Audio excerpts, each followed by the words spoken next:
Hello everybody. I am updating my sous vide video now that I've got some new goodies. And this gorgeous hunk of meat, London broil, is I'm told an excellent candidate for sous vide since it tends to not be tender. And if I continue commenting, you're going to think that I know what I'm talking about. I have no clue. I'm just told it's a good cut of meat for sous vide.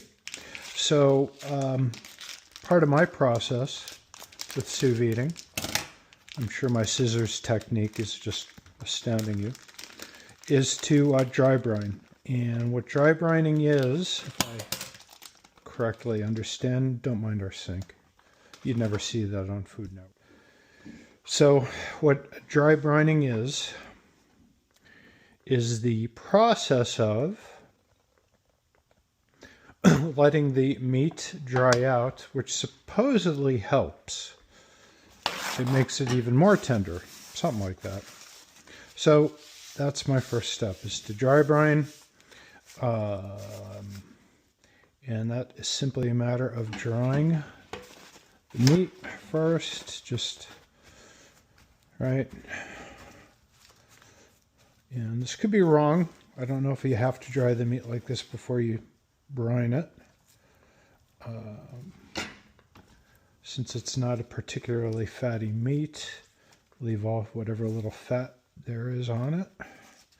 So the prep includes salting. We just use the Food Line brand. This is kosher salt. I like it chunky. There may be reasons for chunky or not chunky. I don't care. This works for my purposes. And so we'll just get some of the salt on it, and liberal salting. And flip it over with my clean hand, put the rest on here. All right, look at my mad salting skills. I have a future in Food Network. And same deal. And you'll see that stuff will dry off. Now I'm going to rack our London broil. So I've racked my London broil. These do sweat, if that's the right word, while they're in the while they're brining. I'll take this to our outside refrigerator. You could see my wife doing her usual amazing cooking. I'm just the sous chef. So this will be in the fridge till tomorrow, and that's going to be the next step where I'm going to seal it. I'll put some pepper on it, and then we will get it ready for the sous vide. So into the fridge you go. Okay, I will start recording again in a few hours. Okay, several hours have passed, maybe 12. Here is our dry brine, top round. And we will now vacuum seal in preparation for sous vide. I've got the I used to have a different kind of vacuum seal, but this guy works really well. I'm happy with it. One of the trickier aspects to sealing is getting the right sized bag. This is a common sized bag, and as you can see, it's going to be too small. This is a little big, but I can cut it down. I just figured it's all going to depend on your appetite and normal portion size. You know, I'm a big guy, so I like to have a fair amount of protein with my meal.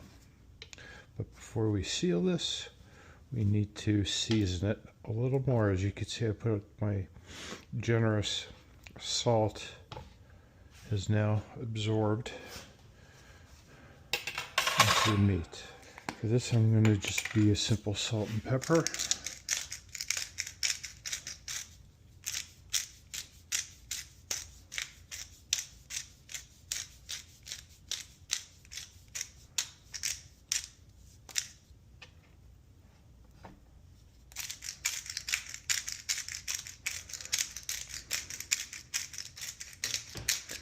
funny, I was looking at steak seasoning.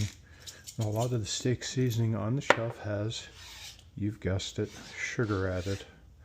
I have no idea why we have to candy everything, but there it is. I really don't want sugar on if I can avoid it.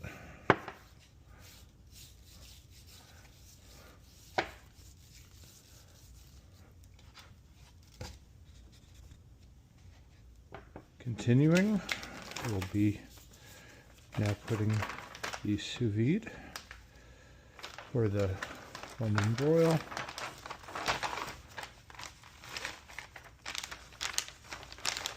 I'm sure it matters how you put it in, and I have no advice for you.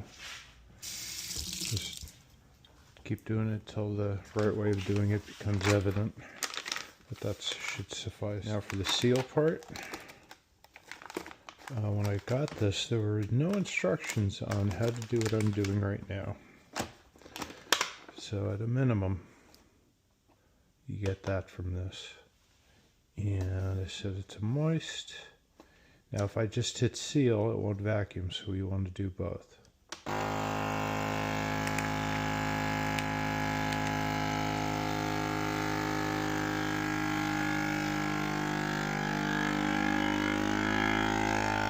Nice and tight seal. So the vacuum stops when it's empty of air. In the heating, so it'll now heat where you saw me put it in. Okay, it's finished.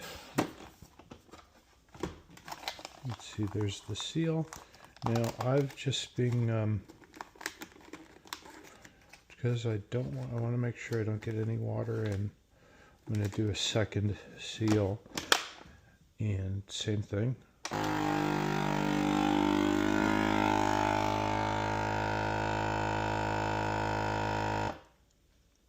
Of course, it's going to be quicker, but it should be tight. Sometimes I've done this and it turns out it was good because the seal was not complete. So for me, the second time is a little bit of nice insurance. And it's done. Okay. Next is to get the sous vide container full of water and ready to go. Here's our new container. I got this as a Christmas present. And so it's a maiden voyage. Fill it with water. So as I fill it with water, it's hard to see, but there's a minimum and a max that you have to have the water level between. So I'm going to shoot just short of the max. When I put the meat in, it will rise up. The other thing what I like so far, at least in theory about this, it's a lot less water. And 5 gallons is a lot of water. So I'm looking forward to a less water, less thirsty sous vide process. Okay, now to plug in the stick. As you can, I've attached this before we started. That's a pretty simple process. It's going to chirp annoyingly until I set some parameters. So let's do a 132. Now this is how you can see there's a kind of bizarre art to setting it, but you go to a 10th. Okay, that's good, 132. And I'm going to set it for, let's see here. It's going to be 8, so 10 hours. The setting of the time reflects what I saw online. Now in time, that will change depending on my personal experience. Now I'm going to hit start. I used hot water. This will take maybe about 10-15 minutes to come up to 132. When my stick, which is now reached, it's about to reach again 132. So that's what happens here. It circulates the water It continuously monitors the temperature, and I'm going to say that's interesting. It didn't do it with 5 gallons, so I guess it's going to be more variable with less water.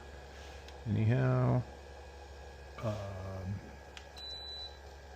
I hit start, and again I'm seeing the shift, but that's fine. I put now here's what's interesting. I want to make sure that the steak is covered, and it's not. That's an easy fix. I'm going to add more water.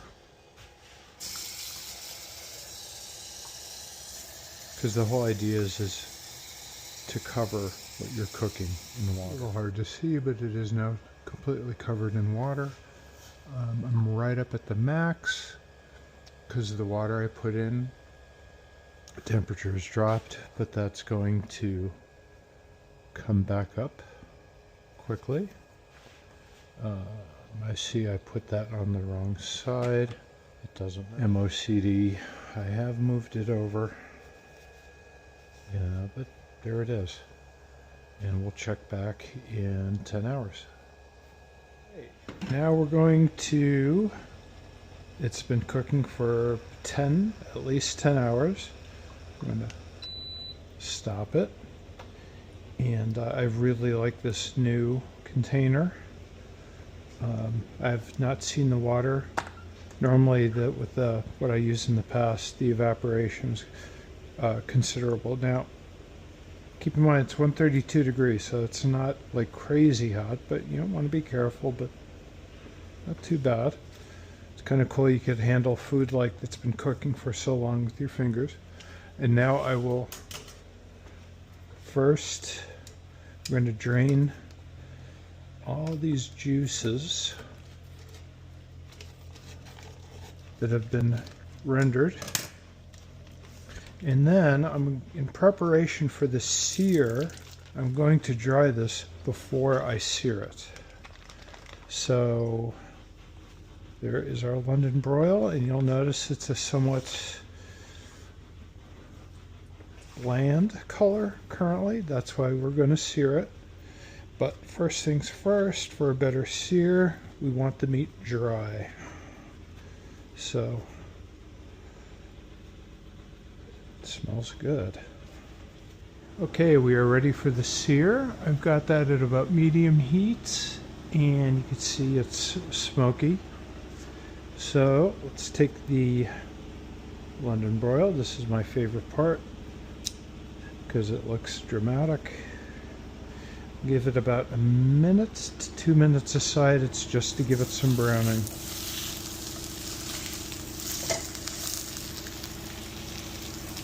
Probably should have used a bigger skillet. We do have one. And the time, we'll give it a minute on each side. I flipped it around. I have 1 minute, and you can see the searing going on. Doing the same thing to the other side. Give it 1 more minute. We'll be ready to cut. Alright, so I'm almost done here. Again, the point is to give color. And I think we're good. And let's transfer it.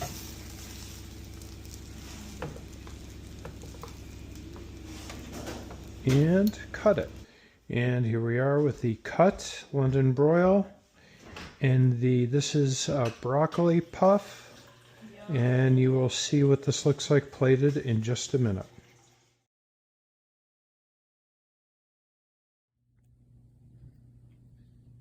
All right, so here goes the taste test. 12-hour sous vide on London broil.